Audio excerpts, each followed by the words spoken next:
Hello and welcome to the Online International Student Orientation Fall 2020 at the University of West Georgia, presented by International Student Admissions and Programs, also known as ISAP. Work your way through these slides. You may repeat information as much as needed. Allow approximately 1 hour to complete this module. Then ISAP will confirm completion and email you instructions for the in-person check-in at the ISAP office. You will not be able to check in until all orientation steps and modules are completed. Here we are in the state of Georgia, west of Atlanta, in Carroll County, in the city of Carrollton, Georgia. Welcome to the University of West Georgia. We are 4 full-time staff members here to help you Monday through Friday. Brett Reichert is the director. Paul Sargent is in charge of admissions and recruitment and is the assistant director.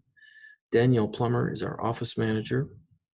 And Rashika Webb is the international student coordinator, which means that she is also the primary student advisor. So initially, when you have questions about something, please contact Rashika.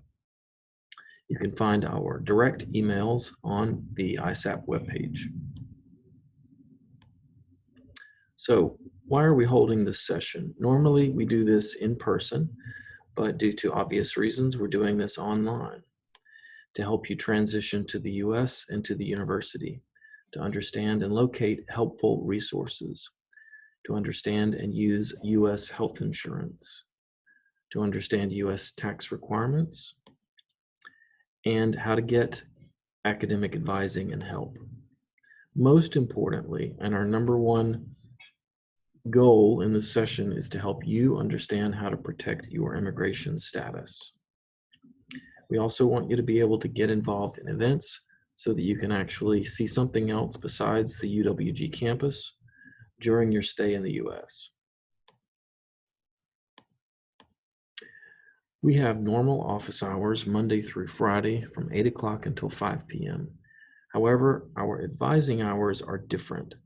Normally, you would come into our office if you would like and speak with us personally.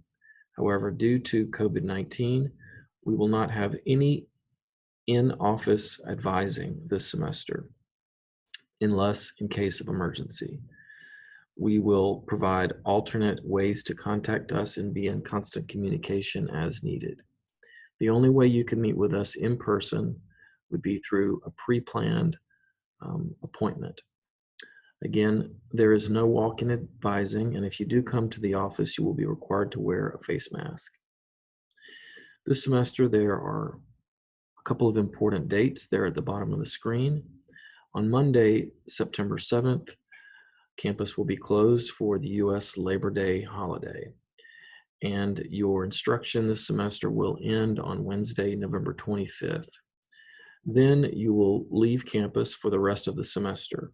Your final exams will be conducted remotely online from wherever your location is. You will have time to come back and vacate from your rooms on campus if you're living in on-campus housing, but this is a modification to the normal schedule. The last day of class is November the 25th before U.S. Thanksgiving.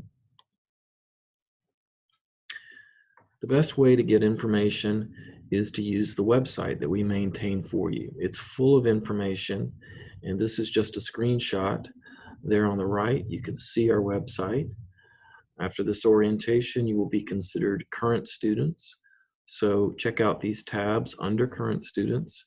That way it might save you a lot of time and effort in helping yourself. But we are always here to explain things and to give you extra assistance as needed. In addition to our website, you will get emails from ISAP office directly, and you can certainly email us also. If you do, please include your name and your 917 number so that we can quickly locate your records. You're welcome to call our general number or call our individual numbers. Online advising means that we can use all of these methods as well as video conferencing, such as Google Meet or Skype or FaceTime, whatever we need to work out. But we will not be hosting on-campus face-to-face advising until further notice. Do keep in mind that If we send you an email, in the subject line, it will always say ISAP. That way you can visually identify emails from us very quickly. You will start to get a lot of email from friends, faculty, other staff members, and so on. So every day you should be checking your email, clearing out things you don't need, responding to some things.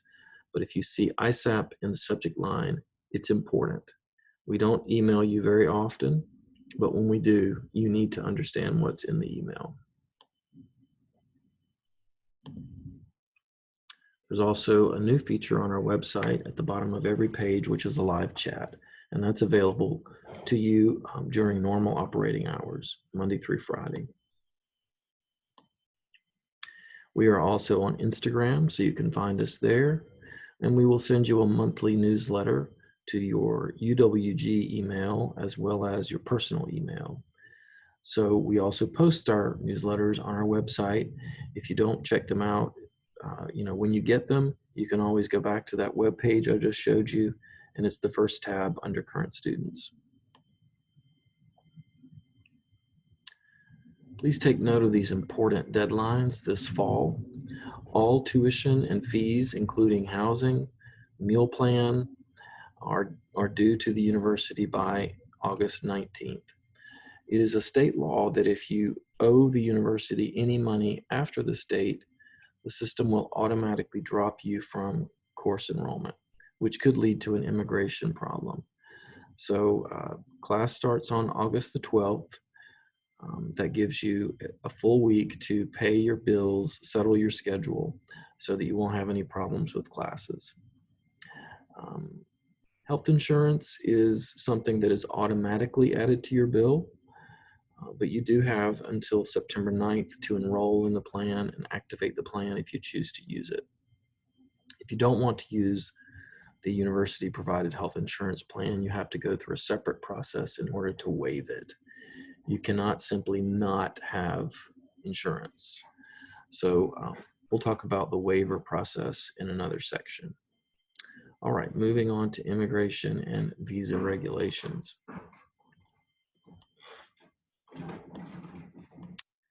So SEVIS is something you might hear often. It means Student Exchange Visitor Information System. It is basically a federal U.S. government database that contains all of the information about you and your dependents, including your address, your major, your finances, and so on. So this is the primary way, the only way that we communicate with the government is through this database. So we work hard to make sure that it's accurate and up to date, but that also depends on you letting us know if there are any changes in your situation. SEVIS is actually the database that creates your Form I-20 or DS 2019, which we provided to you. So again, any changes that occur in your life, you need to let us know so we can update those. At the top of your I-20 or DS 2019 is a very unique number called the SEVIS ID number. That is unique and individualized, so you must never share that with any other person. You don't need to memorize it, but get out your paper form and look for that number and be aware of where to find it, because sometimes you'll need it.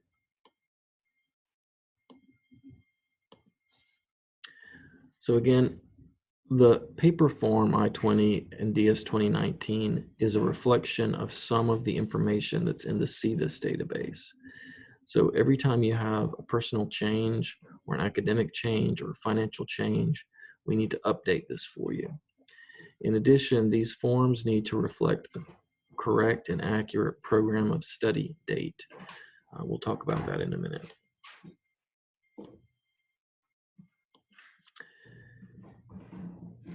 When you entered the U.S. for the first time as an international student, recall that you used the I-20 and the DS 2019 to go to the consulate or the embassy to get your visa.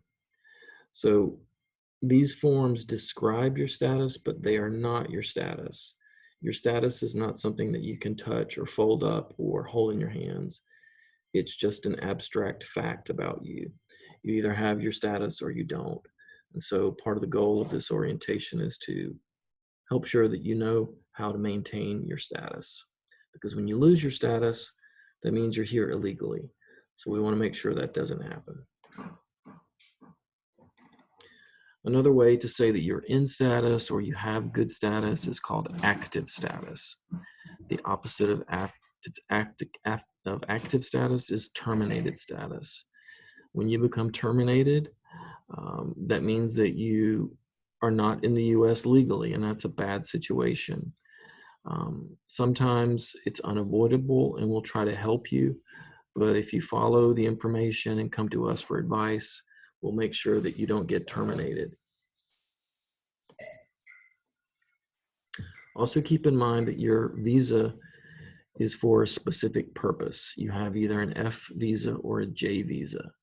And the only purpose for both of those visas is to be enrolled as an international student full-time.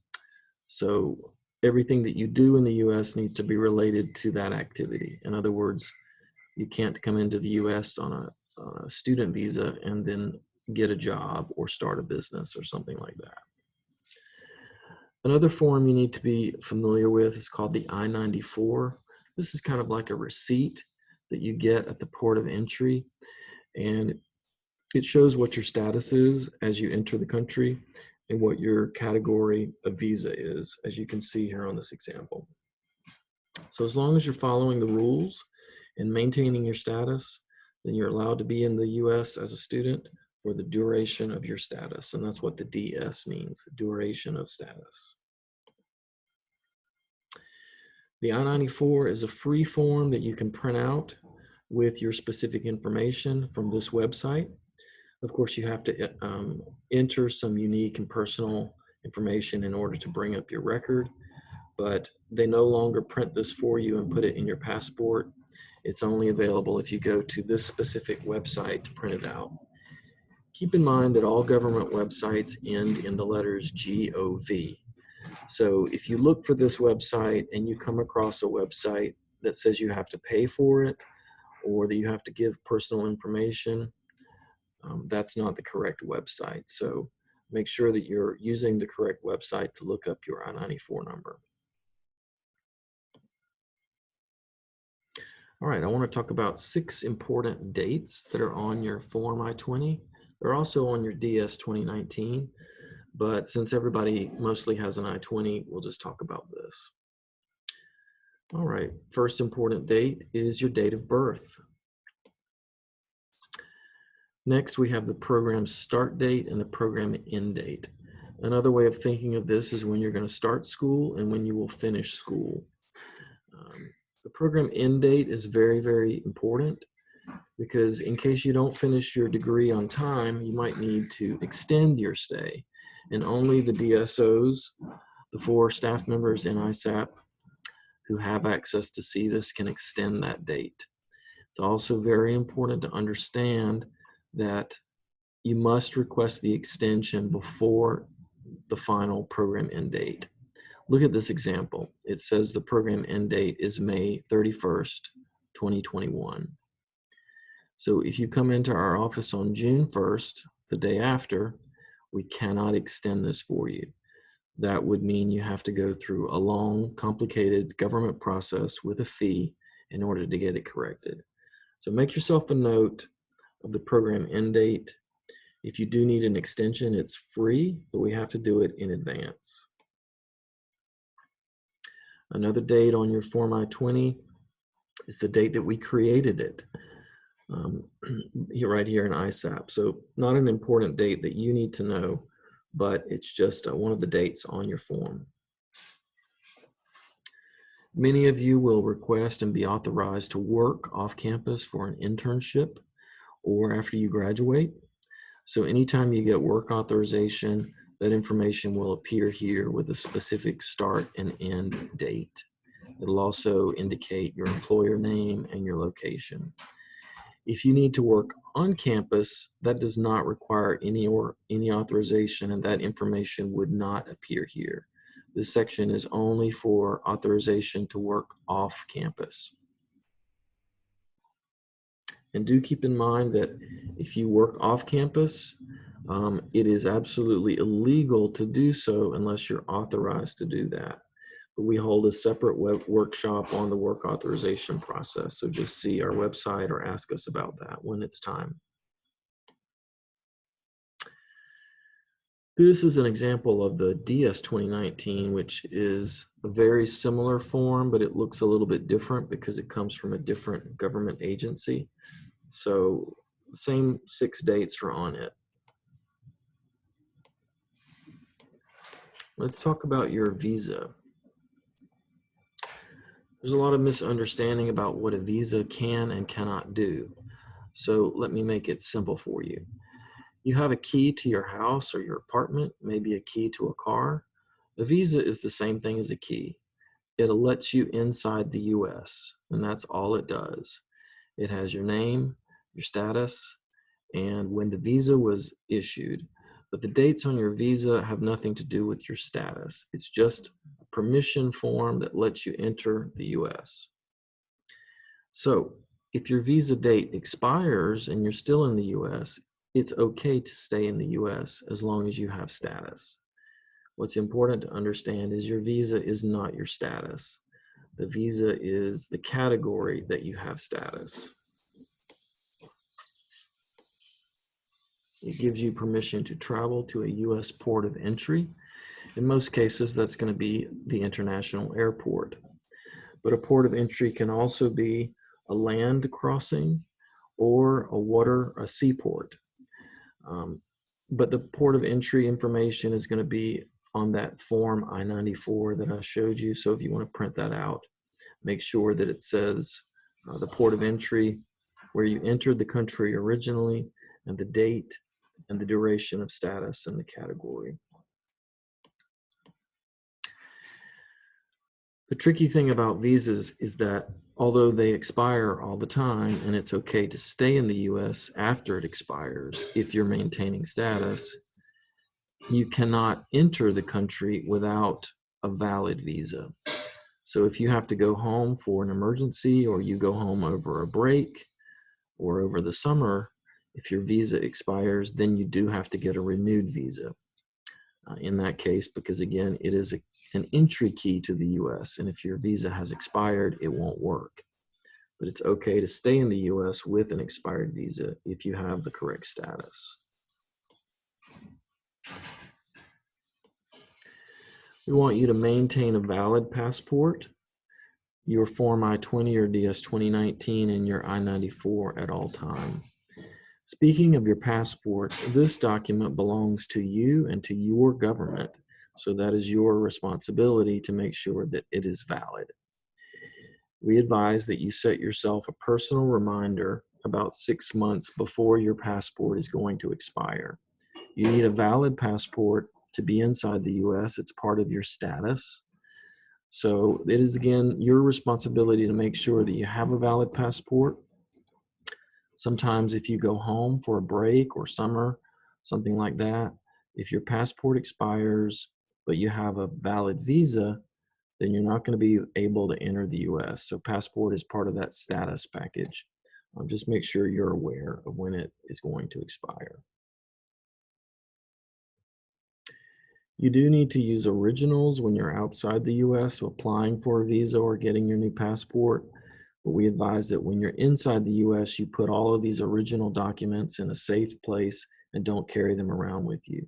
Unlike in some countries, we don't walk around in public or go anywhere with our passports. So keep that in mind. Speaking of copies, it is not our job in the office to make copies for you or to keep your copies. We do have some of your information, but it's your responsibility to keep copies of all of your important documents and keep them in a safe and secure place. We advise that you get some kind of small envelope or a folder and put it where you know how to find it, and tell a friend. This will help you in case you lose a document or in case you accidentally destroy the document or it gets stolen or something terrible like that. If you already have copies of everything, it'll be much easier to get those duplicated. If you do get a new passport or your status changes, for example, if you get married to a US citizen and apply for a green card, you need to know, you need to tell us that. We would not know automatically about that. So this can affect you if you become a permanent resident, for example. If we don't know about that, then you're still going to be charged out of state tuition. So keep that in mind. In the case of theft or fire or something like that that destroys your documents, or any other situation that involves crime or something like that, please let us know as soon as possible. It's quite all right to get a police report. You just call the police directly in the US, give them your address. They'll come and ask you some questions and make a report. Oftentimes, in order to get things done, you have to have an official police report. But don't worry about that. We'll help you in case anything like that should happen, and I hope it doesn't. All right, let's talk briefly about maintaining your status. If any of the following things change, you need to let us know. You can simply email us or give us a call. Your name, your citizenship, your educational level. That would mean like a bachelor's, a master's, or a second master's, a minor, or a PhD. If anything about your academics changes or your major, then let us know. If the source of your funding changes, let us know. For example, if your mom and dad are paying for school, but then suddenly something happens and you get a scholarship or you get a government grant or your uncle pays for it, then you need to let us know that. Finally, your local address is very important. The government needs to know where you are physically sleeping at night at all times. You can move as many times as you want and you can live wherever you want. But when you change your address, you need to update it in the school database as well as let us know so we can update it again in SEVIS. I want you to understand that graduation and completion of studies are usually different dates. Graduation is just a ceremony. That's when you walk across the stage, you hear your name called, you're wearing a cap and gown, and it's a very happy type of ceremony. That might be several weeks after your completion of studies. The completion of studies is when you finish the last day of class and you've completed all of the requirements for your degree. This is also the program end date on your I-20 or DS 2019. So just keep in mind that those are two different things. Completion is when you finish all degree requirements, not the date you graduate.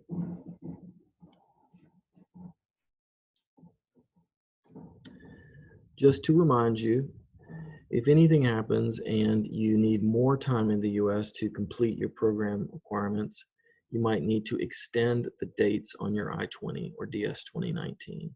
It's very important that you work with us in advance to do that before they expire. It gets much more complicated and requires a government fee in order to request an extension after expiration. So keep on top of that and let us know at least 2 weeks in advance if you're going to need an extension for any reason.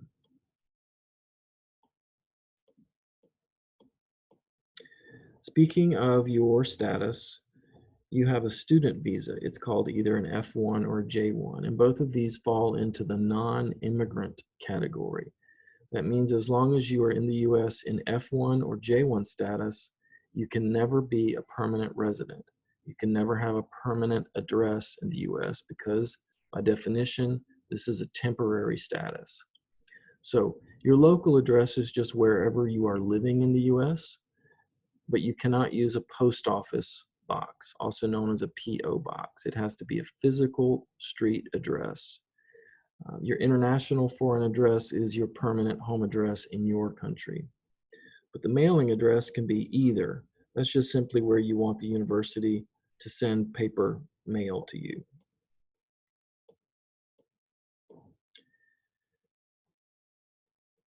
Be aware that every address system in the world might be a little bit different, and that's certainly the case in the US.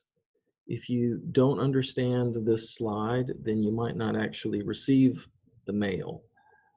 because if any part of this address system is missing, then the post office will return it to you, or it will just get lost. So be aware of the following.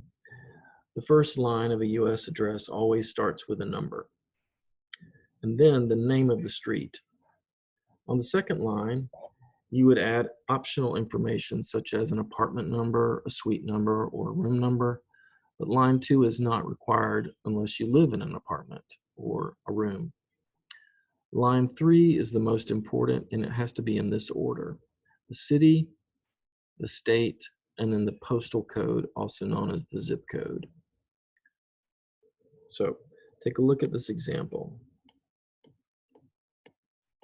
A student actually entered this as their local address once, and you can see that there's a number of problems with it. Um, it's misspelled, it's missing information, it does not have a street number. So this mail was not deliverable, and the student actually failed to receive some important information and ended up losing status.